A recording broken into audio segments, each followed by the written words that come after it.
Bab 12, Arak Bambu Hijau yang Harum. Gu Master memamerkan kekuatan. Saat ini semuanya bermuara pada harta biksu arak bunga. Jika aku dapat menemukannya, semua masalahku akan terpecahkan. Jika aku tidak menemukannya, semua masalah ini akan sangat memperlambat kecepatan kultivasiku. Jika itu terjadi, aku akan tertinggal dari orang-orang sebayaku dalam berkultivasi. Aku tidak mengerti. Aku telah menghabiskan lebih dari seminggu mencoba menarik cacing leker untuk muncul. Mengapa aku masih belum melihatnya? Feng Yuan mengerutkan kening dan memutar otaknya. Itu seperti memasukkan makanan ke dalam mulutnya, tetapi masih tidak tahu bagaimana rasanya. Tiba-tiba ada suara keras, mengganggu pikirannya. Feng Yuan melihat ke arah suara, menyadari bahwa 6 pemburu yang duduk di sekitar meja di tengah aula sudah mabuk berat. Suasana di sekitar mereka berapi-api dan wajah mereka semua merah. Kak Zhang, ayo, minum secangkir lagi. Kak Fang, kami saudara mengagumi kemampuanmu. Kau mengalahkan babi hutan berkulit hitam sendirian, sungguh jantan. Secangkir anggur ini harus kakak minum, atau kakak tidak menghormati kita. Terima kasih, saudara, atas ketulusanmu. Tapi aku benar-benar tidak bisa minum lagi. Kak Fang tidak bisa minum lagi. Mungkin Kak Fang tidak suka anggur ini karena itu tidak cukup baik. Pelayan, datang. Berikan aku anggur yang enak. Suara itu menjadi lebih keras. Jelas bahwa kelompok itu banyak minum. Pelayan bergegas pergi dan berkata, "Tuan yang baik, kami memiliki anggur yang baik. Tapi itu cukup mahal. Apa, kamu takut kita tidak akan membayar?" Ketika para pemburu mendengar pelayan, beberapa dari mereka berdiri dan menatap pelayan itu. Mereka berbadan besar dan tinggi atau tebal dan kekar, mampu dan kuat dengan gaya yang mengancam. Masing-masing memiliki keberanian yang dimiliki oleh orang pegunungan. Pelayan itu dengan cepat berkata, "Saya tidak akan berani memandang rendah kalian para pemberani. Hanya saja anggur ini benar-benar mahal. 1 toples seharga 2 potong batu purba." Para pemburu tertegun. 2 batu purba jelas tidak murah. Itu adalah jumlah 2 bulan. Pengeluaran bulanan rumah tangga rata-rata orang biasa. Meskipun pemburu mendapat lebih banyak dari berburu jika dibandingkan dengan manusia biasa, seperti babi liar berkulit hitam yang terkadang bisa bernilai setengah batu purba. Namun perburuan itu berisiko dan sedikit kesalahan bisa mengubah pemburu menjadi mangsa. Bagi para pemburu, menggunakan 2 batu purba hanya untuk minum sebotol anggur itu tidak layak. Apakah benar-benar ada anggur yang begitu mahal? Wah, kamu tidak berusaha membohongi kami, kan? Para pemburu berteriak-teriak. Tetapi suara mereka merasa sedikit malu-malu, tidak mampu mundur dari situasi dengan anggun. Pelayan terus mengatakan kepada mereka bahwa dia tidak berani berbohong. Pemburu yang dipanggil Saudara Fang melihat bahwa pemandangan itu tidak benar, dan dia buru-buru berkata, "Saudaraku, jangan menghabiskan uang lagi. Saya tidak bisa minum lagi, mari kita minum anggur ini lain kali saja." "Apa, kamu jangan bilang begitu Kak. Ini harus bagaimana?"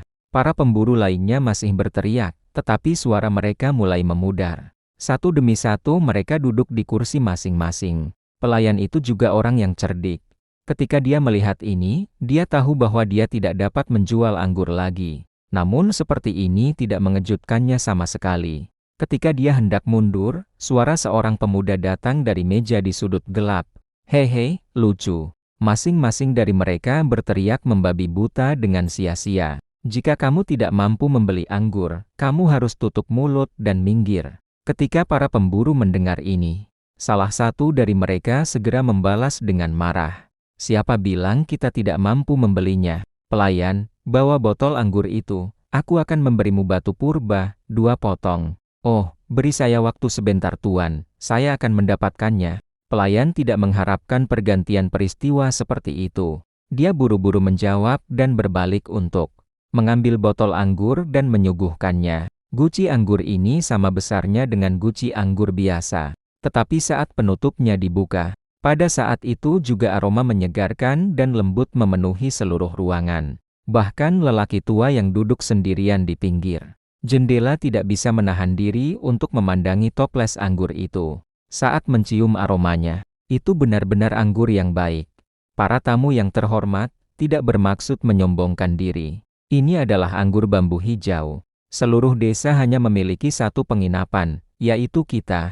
Ciumlah aroma harumnya. Pelayan itu menarik napas dalam-dalam saat dia mengatakan ini. Ekspresi wajahnya penuh kepuasan dan kenikmatan. Feng Yuan tersentuh.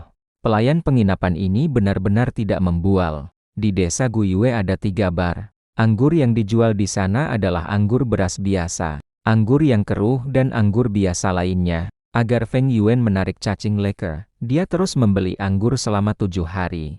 Tentu saja dia sadar akan harganya. Beberapa pemburu memandangi botol anggur di depan mereka. Mereka telah kecanduan alkohol. Masing-masing dari mereka mengenduskan hidung mereka untuk menelan aroma. Adapun pemburu yang membeli anggur di saat marah, ekspresinya bahkan lebih menarik. Ekspresi penyesalan dan kemarahan muncul di wajahnya. Lagi pula toples anggur ini senilai 2 batu purba. Saya terlalu terburu-buru dan membeli anggur dengan sembrono. Pelayan ini terlalu pintar. Dia segera membawa anggur. Sekarang tutupnya sudah terbuka. Bahkan jika saya ingin mengembalikannya itu sudah terlambat. Semakin ia merenungkannya, semakin dia merasa tertekan. Dia ingin mengembalikannya. Namun dia tidak dapat melakukannya karena takut dihina. Akhirnya dia hanya bisa menggedor meja dan berkata dengan senyum yang kuat. Sial, ini anggur yang bagus. Saudaraku silahkan, minum semua yang Anda inginkan. Hari ini anggur ini aku yang bayar. Pada saat ini pemuda di meja di sudut mendesis. Bagaimana sebotol anggur ini cukup untuk 6 orang? Jika Anda punya nyali maka beli beberapa botol lagi. Pemburu itu sangat marah ketika dia mendengar ini dan berdiri dengan marah. Matanya tertuju pada pemuda yang berbicara. Brad, kamu banyak omong. Ayo, berdiri dan lawan aku. Oh, lalu aku akan berdiri. Pria muda itu bangkit dari tempat duduknya ketika dia mendengar ucapan si pemburu. Sambil nyengir dia berjalan keluar dari sudut gelap. Sosok tubuhnya tinggi dan kurus, kulitnya pucat. Dia mengenakan jubah pertempuran biru tua. Tampak bersih dan rapi. Kepalanya mengenakan ikat kepala biru. Tubuh bagian atasnya memiliki jaket yang menunjukkan bahunya yang kurus dan lemah. Tubuh bagian bawah memiliki celana panjang. Kaki memakai sandal bambu dan betis yang diikat. Yang paling penting tentang dia adalah sabuk hijau di pinggangnya. Di bagian tengah sabuk adalah sepotong tembaga mengkilap. Pada pelat tembaga ada kata 1 berwarna hitam. Ini adalah Tuan Gu peringkat 1. Si pemburu jelas mengerti apa arti dari pakaian seperti itu. Dia menarik napas dalam-dalam. Kemarahan di wajahnya menghilang, digantikan oleh alarm. Dia tidak pernah membayangkan bahwa dia benar-benar memprovokasi Master Gu. Apakah kamu tidak ingin melawan aku? Ayo, pukul aku. Tuan Gu muda berjalan perlahan ke arah pria itu, senyum lucu di wajahnya. Tetapi pemburu yang menantangnya tadi menjadi beku seperti patung. Tidak bisa bergerak dari tempatnya. Mungkin kalian semua bisa datang kepadaku bersama. Itu juga bisa. Master Gu muda perlahan berjalan ke meja pemburu, berbicara dengan santai. Ekspresi wajah mereka telah berubah. Beberapa pemburu yang memiliki wajah merah karena mabuk tiba-tiba menjadi pucat. Dahi mereka basah oleh keringat dingin, dan mereka merasa gelisah. Terlalu takut untuk bahkan bernapas berat. Master Gu muda itu mengulurkan tangan, mengambil botol anggur bambu hijau. Dia meletakkannya di bawah hidungnya dan mengendus-endus, tersenyum. Dia berkata, baunya harum. Jika tuanku menyukainya, maka silakan mengambil dan meminumnya. Ini adalah permintaan maaf dari saya karena menyinggung tuanku. Pemburu yang memprovokasi dia. Sebelumnya dengan cepat menjawab dan menangkupkan kedua tangannya di depan dadanya, memaksakan senyum di wajahnya. Tanpa diduga ekspresi wajah pemuda itu berubah dengan sengit. Dengan retakan yang keras toples itu jatuh berkeping-keping di tanah. Master Gu tampak dingin seperti es, tatapannya tajam seperti pedang. Dia mendesis marah. Kamu pikir kamu punya hak untuk meminta maaf padaku? Kalian sekelompok pemburu sepertinya sangat kaya, bahkan lebih kaya dari saya, karena kalian menghabiskan 2 batu purba untuk minum anggur. Apakah kalian punya ide, betapa sedihnya saya atas batu purba sekarang? Kalian benar-benar berani memamerkan kekayaan kalian di depan saya saat ini. Kalian manusia fana bahkan bisa dibandingkan denganku.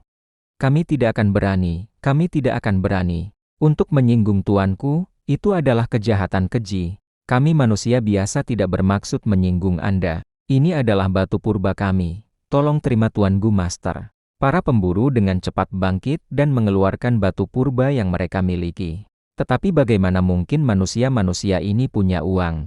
Yang mereka keluarkan hanyalah serpihan-serpihan batu purba. Serpihan batu terbesar tidak lebih besar dari seperempat batu purba. Master Gu tidak menerima batu purba ini, tapi dia tidak berhenti mencibir. Dia menggunakan tatapannya yang seperti elang dan menyapu seluruh kafetaria. Para pemburu yang dia pandangi menundukkan kepala. Orang tua yang duduk di dekat jendela menonton pemandangan. Itu juga dengan cepat memalingkan muka untuk menghindari tatapan Master Gu. Hanya Feng Yuan yang menonton dengan tenang, tanpa keraguan. Pakaian yang dipakai oleh Master Gu muda ini adalah seragam yang hanya bisa dipakai oleh Master Gu resmi. Jadi Feng Yuan tidak memenuhi syarat untuk memakainya. Feng Yuan hanya akan menerimanya dari klan setelah dia lulus dari akademi. Kata satu pada potongan tembaga di sabuk. Tuan Gu muda adalah untuk menunjukkan posisinya sebagai peringkat satu Gu Master. Namun dia sudah sekitar 20 tahun atau lebih. Dan aura esensi purba yang dipancarkan. Tubuhnya tampaknya menunjukkan bahwa dia adalah peringkat satu tingkat atas. Memulai kultivasi pada usia 15 tahun. Dan hanya mencapai peringkat satu tingkat atas pada usia sekitar 20 tahun. Ini menunjukkan bahwa Master Gu muda itu hanya memiliki talenta tingkat D, yang merupakan tingkat yang lebih buruk daripada Feng Yuan. Ada kemungkinan besar bahwa orang ini hanya seorang Master Gu logistik, bahkan tidak dihitung sebagai Master Gu pertempuran. Namun bahkan jika itu masalahnya, ketika menghadapi keenam pemburu berotot ini, itu sudah lebih dari cukup. Ini adalah celah kekuasaan antara Master Gu dan manusia fana. Dengan kekuatan, seseorang bisa berada di puncak. Ini adalah sifat dunia ini.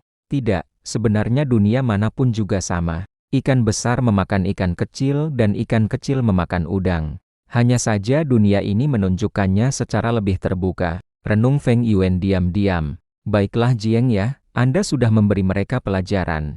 Mari kita tidak mempermalukan manusia fana itu lebih jauh lagi. Jika itu tersebar, bahkan jika Anda tidak malu, saya akan malu. Orang muda lainnya yang duduk di sudut bersuara. Ketika semua orang mendengar suara itu berbicara, mereka menyadari bahwa anak muda ini adalah seorang wanita. Tuan Gu muda yang bernama Jiang Ya berhenti mencibir ketika rekan wanitanya menegurnya. Dia bahkan tidak repot-repot melihat pecahan batu purba yang dikeluarkan oleh para pemburu. Batu-batu ini bahkan tidak sampai 2 batu purba, dia pasti tidak tertarik.